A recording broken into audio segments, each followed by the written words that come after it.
I was just heading home after a long shift, one of those nights where you start doubting why you ever signed up for the force. I always thought I'd seen the worst of the city.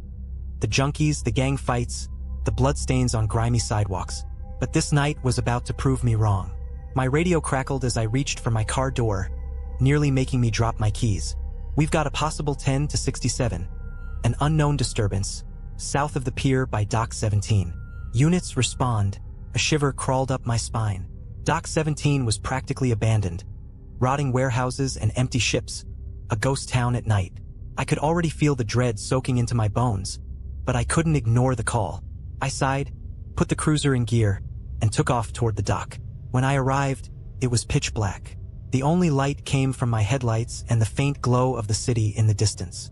There wasn't a soul in sight. I grabbed my flashlight and stepped out, calling in that I'd arrived. As I swept my flashlight around, I noticed something unusual. Thick fog seemed to be drifting in from the water, blanketing the ground like a shroud. Each step felt heavier, like the fog was pulling me in deeper. That's when I noticed it. A figure standing about 50 feet away, half hidden in the mist. I called out, but he didn't move. The figure just stood there, swaying slightly. I approached slowly, hand on my gun. As I got closer, I realized he was in a police uniform, but his back was to me. "Sir, are you okay?" I called again. He didn't respond. I inched closer, and that's when I noticed something even more disturbing. His uniform was from an older time, like the 70s or 80s. The material, the patches, they all looked vintage. Before I could process it, he started walking, his steps echoing against the silent docks, heading toward one of the abandoned warehouses. Against every instinct, I followed. I couldn't let this go. I had to know what he was doing out here, who he was. As I reached the door of the warehouse, it creaked open on its own. The darkness inside was absolute, swallowing my flashlight's beam almost completely. But in the far corner, I saw him again, standing motionless. I took a step forward, and the wooden floor groaned under my weight. Suddenly, the man turned to face me. His face was hidden by shadows, but I could make out two bloodshot eyes staring back at me, unblinking. For a long moment, we just stood there, eyes locked. Then he smiled. It wasn't a normal smile. His mouth stretched impossibly wide, revealing rows of crooked, yellowed teeth.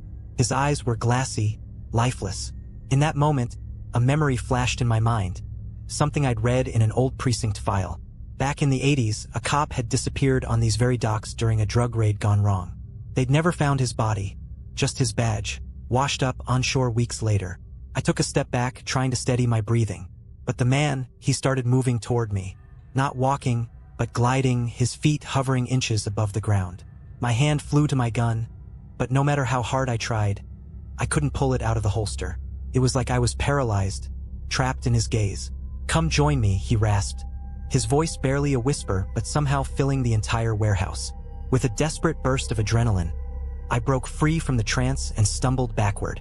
My feet pounded against the floor as I sprinted out of the warehouse, the man's laughter echoing behind me, growing louder and louder until it filled my head. I reached my cruiser, threw myself inside, and slammed the door. The laughter stopped. My hands were shaking, drenched in cold sweat. I took a few deep breaths, trying to calm down, trying to convince myself it was some kind of hallucination, a trick of the fog, anything that could make sense. But as I looked up, he was there, standing right in front of my headlights, his face inches from the glass, smiling that same horrid smile. His voice seeped into my head, as if it were coming from inside the car. "They never leave," he whispered. "Once you're here, you're mine." I slammed the car into reverse, speeding backward, but his face stayed with me, somehow imprinted on the glass, watching, grinning, even as I sped away. It was only when I reached the highway that his image finally faded, leaving only a dark stain on the windshield, like a handprint smudged into the glass. To this day, I avoid Dock 17. I told my colleagues about that night, but no one believed me. But I couldn't let it go. For weeks, every time I closed my eyes, I saw his face staring back at me. Those bloodshot eyes, that unnatural grin. I'd wake up in a cold sweat, the taste of fear still bitter on my tongue. I even started to think I saw him around the city, glimpses of that faded uniform in my rearview mirror, or standing in the shadows of alleyways, watching, waiting. It was like he was always there, lurking just beyond the edge of the light. One night, after I'd knocked back a few drinks, I found myself back on my precinct's computer, pulling up the cold case files. The file from the 80s was still there, marked unsolved. The missing officer's name had been redacted, but I could see the details. He'd been a beat cop, working solo in a rough part of town. On his last night, he'd gone out on a call about suspicious activity near the docks. Backup arrived an hour later, but there was no sign of him, just his cruiser, abandoned with the door open and his gun left on the seat. They'd combed the area for weeks but found nothing. No blood, no clues, not even a body. Just his badge, washed up days later, crusted with seaweed. They chalked it up to a tragic accident, probably a drowning, but reading between the lines, I could tell there were whispers, rumors that maybe something else had happened to him, something that wasn't right. As I scrolled through the reports, I noticed a few strange details buried in the witness statements. Locals claiming to see a figure wandering near the docks at night. Sightings of a man in a police uniform that didn't quite look alive. The statements sounded just as insane as what I'd experienced. But there they were, buried in the record, dismissed by whoever had written up the report. As I leaned back in my chair, I felt a strange, cold weight settle over me. What if he hadn't drowned? What if he'd never left the docks at all? That's when I saw the note. It was just a short line, scribbled in faded ink on the last page of the file. It read, "The one who goes to find him doesn't come back." The note wouldn't leave my mind. The one who goes to find him doesn't come back. It was like a warning or maybe a dare. Either way, it burrowed into my thoughts, and before I knew it, I was driving back toward Dock 17. I told myself it was for closure, that I was going to lay it to rest once and for all. But deep down, I knew it was more than that. I needed to see him again. Needed to understand what I'd seen, even if it meant facing something I couldn't explain. By the time I reached the docks, the city was dead quiet. Not even a breeze to stir the thick fog that seemed to gather around the warehouses like a wall, swallowing all sound. I parked and turned off the engine, letting the silence settle. For a moment, I sat there, gripping the steering wheel, fighting the urge to turn back. But something, maybe pride, maybe insanity, pushed me forward. I grabbed my flashlight and stepped out, boots crunching on the gravel as I moved closer to the old warehouse. The fog was thicker here, so thick I could barely see a few feet in front of me. But I kept going, one step after another, until I found myself standing in front of the warehouse door, that same door that had creaked open by itself the first time. Only now it was hanging wide open, swinging gently as though it had been waiting for me. I swallowed hard and shined my flashlight inside. Darkness swallowed the beam almost instantly, like the walls themselves were hungry for light. I could see rows of old crates and broken machinery, shadows slumping in every corner, but no sign of him. I took a cautious step forward, the smell of damp rot filling my nose. Then another step, and another. Each footfall seemed to echo in an unnatural way, bouncing back at me from impossible directions. My eyes scanned the warehouse, jumping at every flicker of shadow, every faint creak. And then I saw him. He was standing in the exact same spot as before, back turned, head slightly cocked to one side, as though he'd never moved, never left. But this time I didn't call out.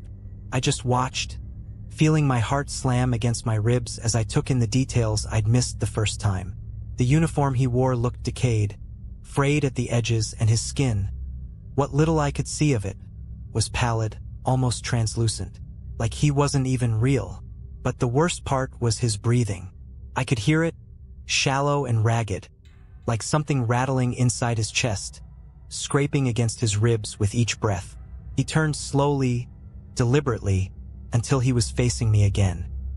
His eyes locked onto mine, and I felt an icy terror crawl up my spine. His face had changed.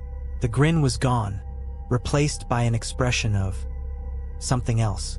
Anger, desperation, pain. He lifted a hand, and I saw the raw, mangled flesh of his fingers, the bones visible where the skin had peeled away. He reached out, his mouth moving, as if trying to speak, but no sound came out. I backed away, nearly tripping over my own feet, my flashlight shaking as I raised it higher. His hand dropped, and his expression twisted into something monstrous, his jaw dropping open far too wide, as though his whole face was splitting apart. And then, in a voice that sounded like it was coming from all around me, I heard him say, "Help me, The words sent a shock through my entire body. I stood frozen, staring into his lifeless eyes, feeling his pain, his anger, his hopelessness bleeding into me. And before I could think, before I could even breathe, I found myself stepping toward him, my hand reaching out instinctively. He looked down at my hand, then back at me, and for the briefest moment, I thought I saw a flicker of gratitude in his eyes. But then, his mouth twisted into that awful grin again. The light from my flashlight flickered, casting the room in shadow, and I saw the shape of other figures lurking in the darkness. Silent, waiting, all wearing the same decayed uniforms, all with that same twisted smile, all staring at me with hollow eyes. My breath caught as I realized they were all police officers, each one frozen in time with a look of agony. Their faces twisted into horrific smiles that stretched too wide, eyes vacant and unseeing. They looked like they'd been waiting here for years, decades maybe, just standing in the shadows, watching, waiting. The figure closest to me, the one who'd spoken, the one I'd followed, took a step forward, his hands still outstretched. I could see now that his fingers were misshapen, twisted like they'd been broken 1,000 times and never healed right. I wanted to run, but I couldn't move, couldn't tear my gaze away from his eyes. They were filled with something horrible, something that felt like despair woven so deeply it had turned into madness. He took another step toward me, and then I heard it again. "Help me!" But this time, his voice was joined by a chorus of whispers, the other figures all murmuring in unison, their mouths moving but only faint echoes of words filling the space. Each one of them seemed to be saying the same thing, reaching out with hands that looked half-rotted, uniforms faded and torn. "Help us!" Their voices layered over each other, twisting into a sound that seemed to crawl right under my skin. I stumbled backward, my flashlight barely casting enough light to see. But that was when I noticed something. Their eyes weren't empty. They were focused, locked onto me, filled with a hunger that made my stomach twist. These weren't just ghosts. They were trapped here, and somehow they thought I could get them out. The first figure took another step, his smile growing wider, his eyes narrowing as he studied me. I felt his gaze, intense and invasive, as if he were sifting through my memories, my fears, my weaknesses. I could feel his thoughts pressing into my mind, whispering in my own voice, telling me that I belonged here, that I'd never leave, that he would make sure of it. My back hit the cold, hard metal of a crate, and I realized I had nowhere left to go. The figures were closing in, their twisted grins stretching impossibly wide, the sound of their whispers growing louder until it was a deafening roar in my head. "Help us! Help us! Help us!" The figure in front of me leaned in, his face so close I could smell the damp, musty decay clinging to him. His voice softened, barely a whisper, as he said, "It's your turn now." I tried to scream, but no sound came out. His hand moved toward my chest, fingers brushing against my uniform, and for a brief, horrifying moment, I felt his touch sink into me, cold and burning all at once. It was like he was reaching inside me, pulling something out, a piece of myself that I'd never get back. Just as his fingers began to close around my heart, I saw a flash of blue and red lights spilling through the warehouse windows, flooding the room with blinding color. The figures around me froze, their heads snapping toward the light. The whispers stopped, leaving a silence so thick I could barely breathe. I didn't wait. With every ounce of strength I had left, I tore myself away from his grasp and sprinted for the door. The figures didn't follow. They just stood there, watching, their expressions twisted with a strange mix of anger and longing. As I burst out of the warehouse and into the cold night air, I saw my cruiser parked just where I'd left it, the familiar flashing lights making my heart race with relief. I jumped into the car, hands shaking so hard I could barely start the engine.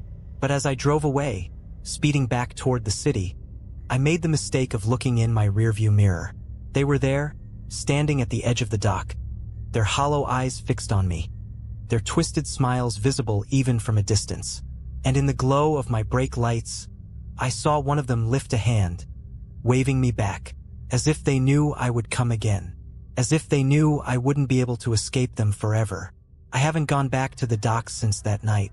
But every so often, while I'm out on patrol, I'll catch a glimpse of something in my rearview mirror. A flicker of movement, a shadow that doesn't belong. And I can feel them, out there in the darkness, waiting for me, waiting for the moment when I make the mistake of answering their call. Weeks went by, and I couldn't shake the feeling that something from that night had followed me. It was like a weight pressing down on me, a suffocating presence lurking just out of sight. Every night on patrol, I'd catch flickers of those twisted smiles in alleyways, shadows that seemed to shift when I wasn't looking. I started sleeping with the lights on, jumping at every sound, feeling that icy chill creep into my bones. Then, one night, everything escalated. I was on a routine patrol near the city's outskirts, an area mostly empty and quiet after dark.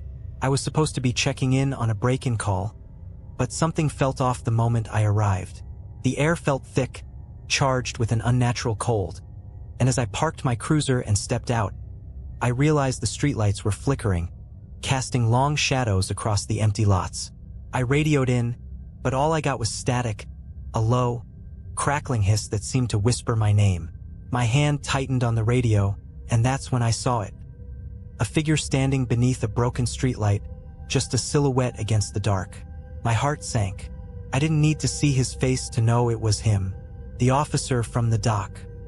He was closer this time, his face clearer, and as I watched, his grin stretched wider, the darkness seeming to ripple around him.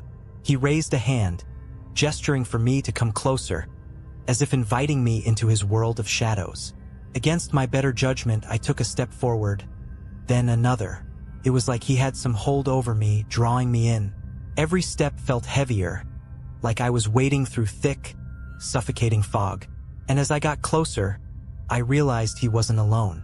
Figures began to emerge from the darkness, each one a faded echo of an officer, their uniforms torn and decayed, their faces frozen in that same twisted, impossible grin. Their eyes were empty, yet they stared straight through me, their hollow gaze pinning me in place. I could see now that they were forming a circle around me, closing in, step by silent step. The one in front, the one who'd spoken to me that night at the docks, tilted his head, as if studying me. His mouth moved, but his voice echoed in my mind, a whisper that clawed into my thoughts. "You're one of us now," he said, his words crawling through my skull like ice water. No, I managed to choke out, taking a step back, but it was like my body wouldn't obey. I was frozen, trapped by their gaze, as if the very ground was holding me in place. They moved closer, their hands reaching out, and I felt the weight of their touch, cold and suffocating, pressing against my chest, my shoulders. The leader leaned in, his mouth mere inches from my ear. "Once you've seen us," he whispered, "you're ours. You can run, but you'll always find your way back." I felt something clawing at my mind, burrowing into my thoughts, like they were trying to pull me into their world. My vision began to blur, the world around me fading until all I could see were their faces, twisted and smiling, waiting for me to join them. But then, in a last burst of desperation, I forced myself to move. My hand closed around my flashlight, and with a surge of adrenaline, I swung it around, shining the beam straight into their faces. The light seemed to sear through them, cutting through the darkness, and for a brief moment, I saw their expressions twist, not with malice, but with something close to fear. The figures shrank back, their forms flickering like shadows under the harsh light. The leader's grin faded, replaced by a look of rage, and he let out a guttural scream that echoed through my mind, a sound that was more than human, more than alive. The others joined in, their voices a haunting wail that filled the night. I stumbled back, breaking free from their circle, and I ran. Ran faster than I'd ever run in my life, my breath coming in ragged gasps, the flashlight still clutched in my hand. I didn't look back, didn't dare to see if they were following. I just kept running, through empty streets and alleys, until I reached my cruiser. I threw myself inside, locking the doors and fumbling for the keys with shaking hands. As the engine roared to life, I peeled out of there, not stopping until I was miles away, the city lights finally fading in my rearview mirror. But even now, as I sit here, writing this, I can still feel their eyes on me, hear their whispers echoing in my head. They're out there waiting, watching, and every night, I know they're getting closer. I don't know how much longer I can keep running, how much longer I can keep the darkness at bay.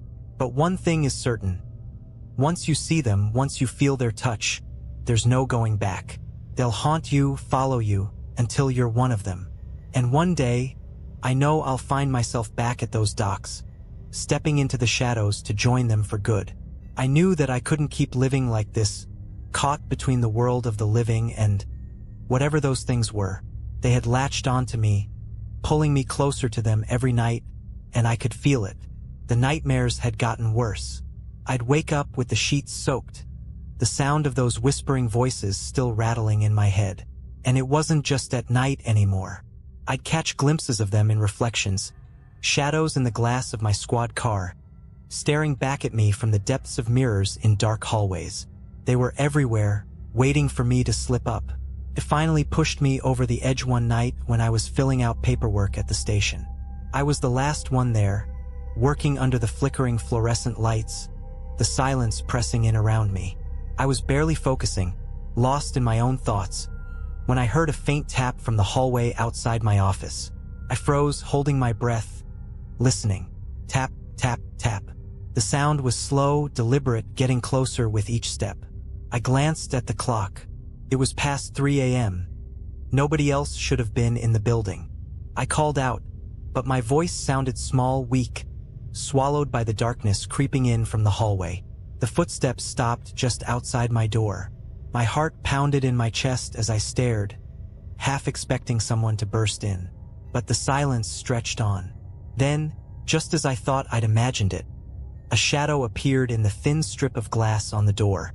It was him, the officer from the docks, staring in at me with those hollow, bloodshot eyes.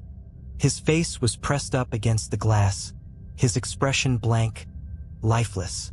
I couldn't breathe, couldn't think.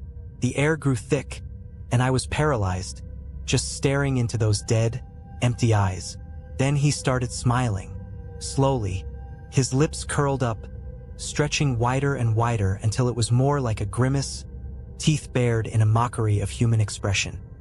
His hand pressed against the glass, and I could see the rotted, decayed flesh of his fingers, the dark veins snaking up his arm. I forced myself to stand, every muscle screaming with fear, and backed away from the door. He didn't move, just kept watching, his grin widening, fingers tapping a slow rhythm on the glass.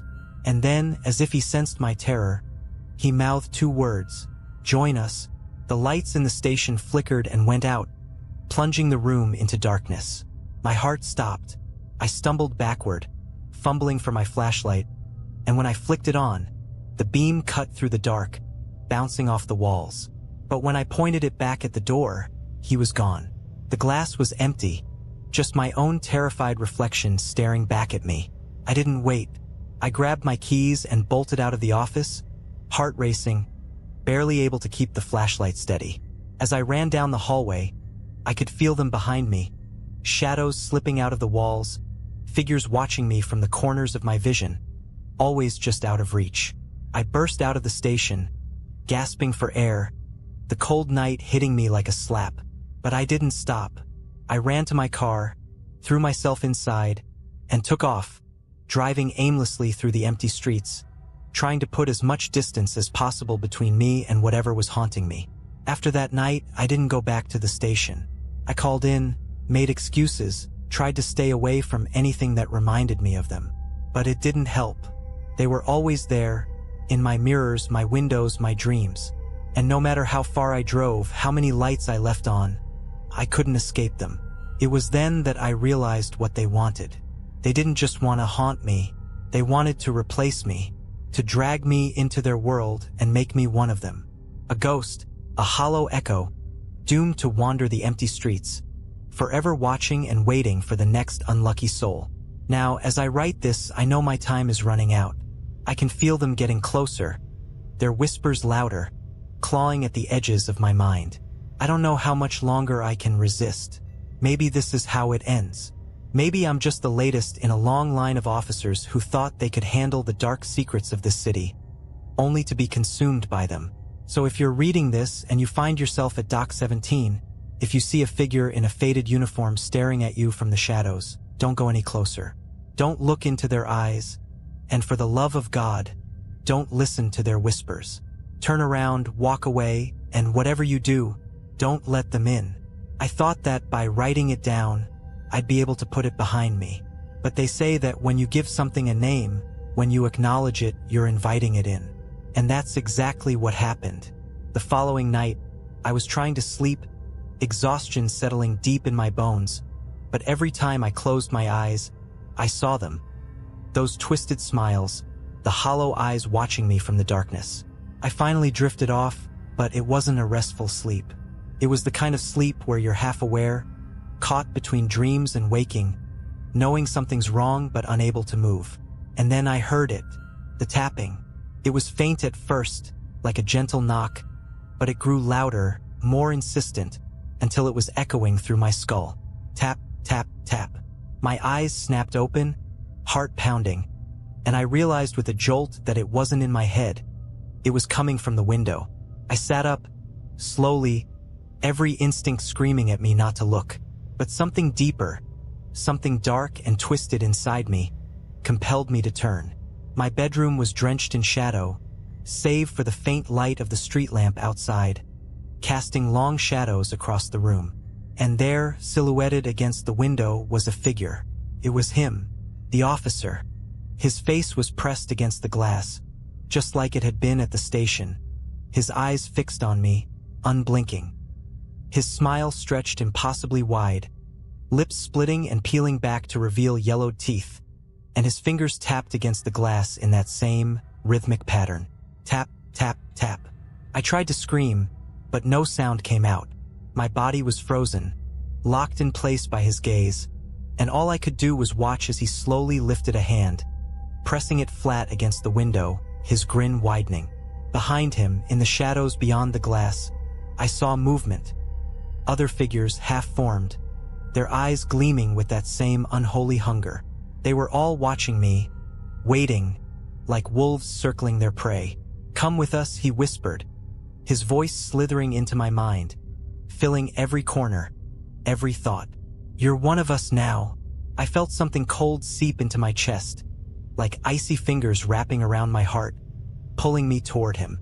My vision blurred, the room spinning, and I realized with a sickening dread that I was slipping away, my thoughts unraveling, memories fading.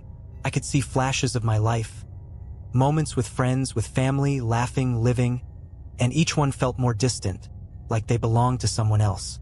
I struggled, fought against the pull, forcing myself to remember who I was.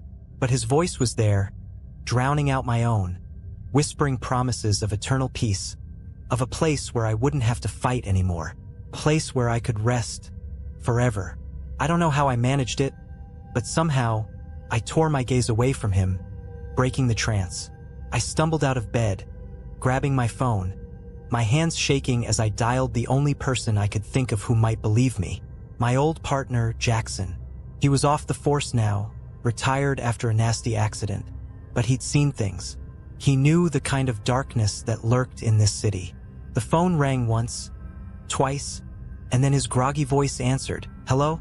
Jackson," I whispered, barely able to get the words out. "They're here. They're trying to take me." There was a pause, and then his voice came back, sharp and awake. "Where are you? Are you safe?" "I don't know," I choked out, glancing back at the window. The officer was still there, watching, his face pressed so close that it looked like he could melt through the glass at any moment. "I don't know how much longer I can hold them off." "Listen to me," Jackson said, his voice steady, grounding. "Get out of the house. Don't look at them, don't listen. Go somewhere bright, somewhere they can't follow." I nodded, barely registering his words as I stumbled to the door, grabbing my keys and flashlight. My hands were trembling so badly that it took me 3 tries to unlock the door. But finally, I was outside, gulping down the cold night air. I got into my car, locking the doors, and took off down the street, driving with no destination in mind, just trying to put distance between me and whatever was haunting me. I drove until I reached the outskirts of town, where the city lights faded and the road stretched into darkness. I was alone, nothing but the quiet hum of the engine and the faint glow of the dashboard to keep me grounded. I thought I'd escaped, that maybe I'd outrun them. But then, as I glanced in the rearview mirror, I saw them. Figures, dozens of them, standing in the middle of the road, illuminated by my taillights. They were all police officers, their uniforms faded and torn, their faces locked in that same unnatural smile. They watched me, unmoving, their eyes gleaming in the dark, and I realized with a cold, sinking dread that no matter how far I drove, no matter how fast I ran, I couldn't escape them. Because they weren't just in the docks or the station or my house. They were in me.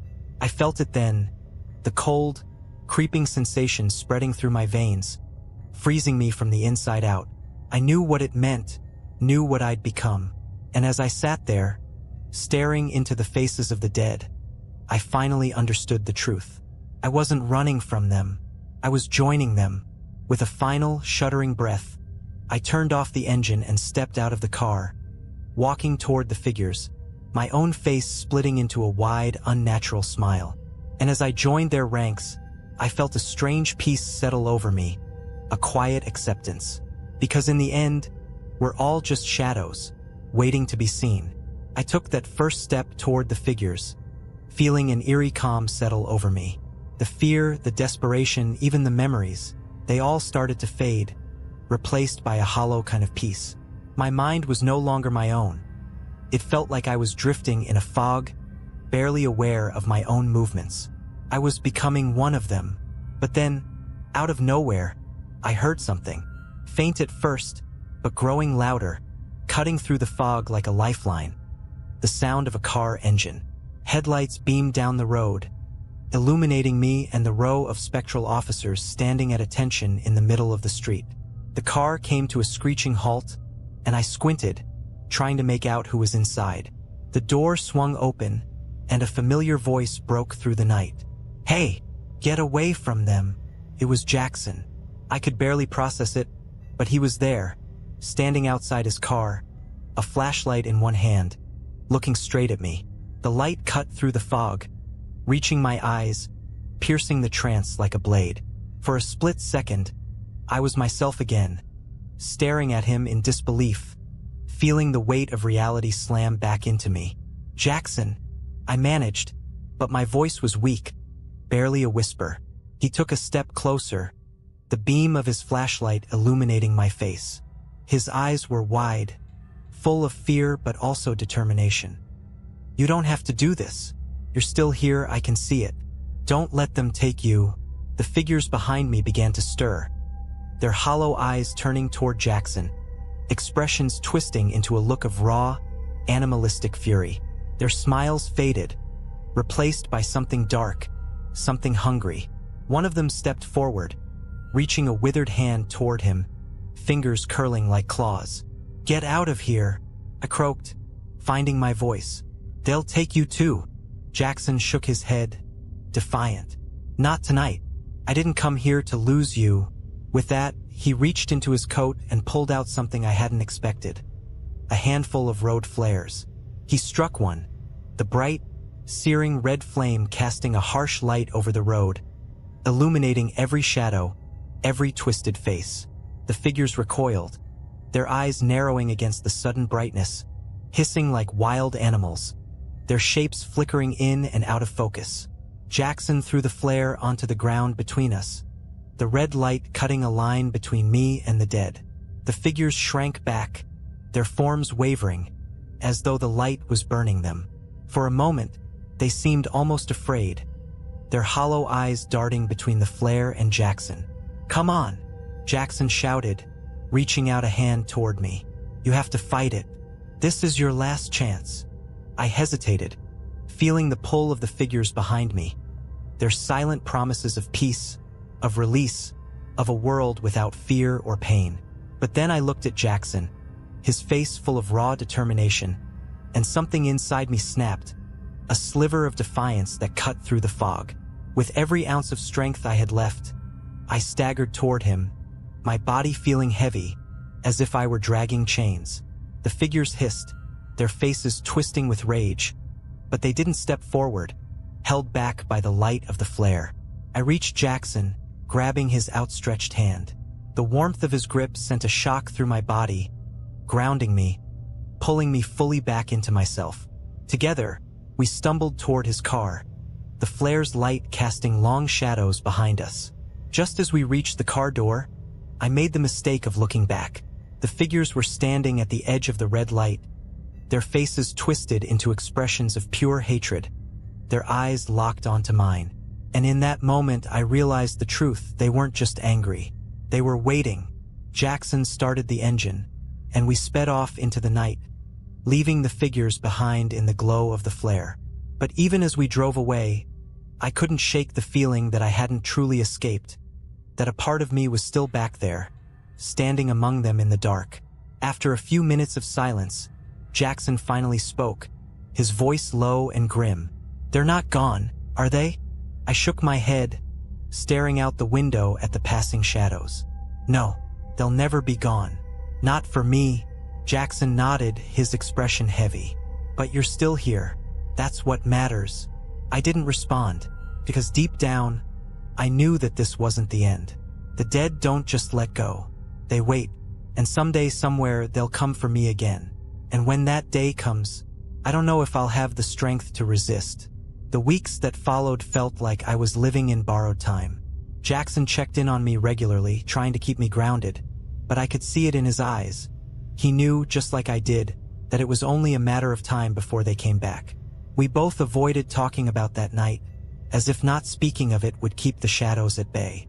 But no matter how hard I tried to live normally, the feeling of being watched, of being stalked, never left me. Then, one night, the inevitable happened. I was in my apartment, the city lights casting an eerie glow through the blinds, when I felt the shift in the air. The room grew cold, so cold that my breath came out in white puffs, and the shadows seemed to thicken, pooling in the corners, stretching toward me like dark, grasping fingers. I knew they had found me. A soft, rhythmic tapping filled the room. Tap, tap, tap. I didn't have to look to know where it was coming from. I turned slowly, every muscle tensed, to see my reflection in the window.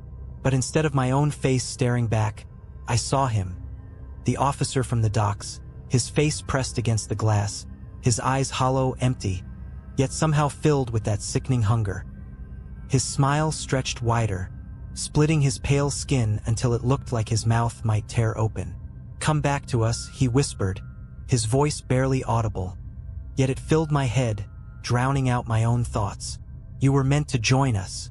You cannot escape."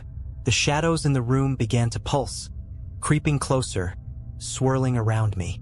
I could feel them wrapping around my arms, my chest, dragging me down, pulling me toward the darkness. My legs felt like they were encased in ice, unable to move, to run. But then, a voice cut through the silence. "You don't have to listen to them." It was Jackson. He was standing at my doorway, eyes wide, jaw clenched, gripping a small crucifix in one hand and a flashlight in the other. I had no idea how he'd known to come, but in that moment I didn't care. Just the sight of him there, solid and real, was enough to give me the strength I needed to fight back. "Jackson," I whispered, barely able to get the words out. "They're here. They're not letting go." He stepped forward, his flashlight blazing, casting the room in a stark, white light. The shadows recoiled, hissing, their forms flickering in and out of sight. But the officer in the window remained, his gaze locked onto me, his smile never faltering. "You can't have him," Jackson shouted, holding the crucifix up, his voice steady and unyielding. "He's not yours." The officer's face twisted, his grin fading, replaced by something darker, something filled with rage. He pressed harder against the glass, his hands splayed out, fingertips pressing so hard they left smudges on the window. "He belongs to us," he hissed. "Once you've seen us, there's no escape." I felt a surge of defiance rise up in me, a spark of the old me fighting against the shadows. I clenched my fists, forcing myself to stand, to step closer to the window, meeting his gaze head-on. "I'm not yours," I whispered, each word laced with every ounce of strength I had left. "I never was." The officer's face contorted, his mouth opening in a silent scream, and the shadows around him began to dissolve, breaking apart like smoke caught in a strong wind. The other figures appeared behind him, their faces twisted with anger and desperation, reaching out toward me, their fingers scraping against the glass as they faded, one by one. And then, with a final, furious glare, the officer vanished, his face melting into the darkness. The room returned to normal, the cold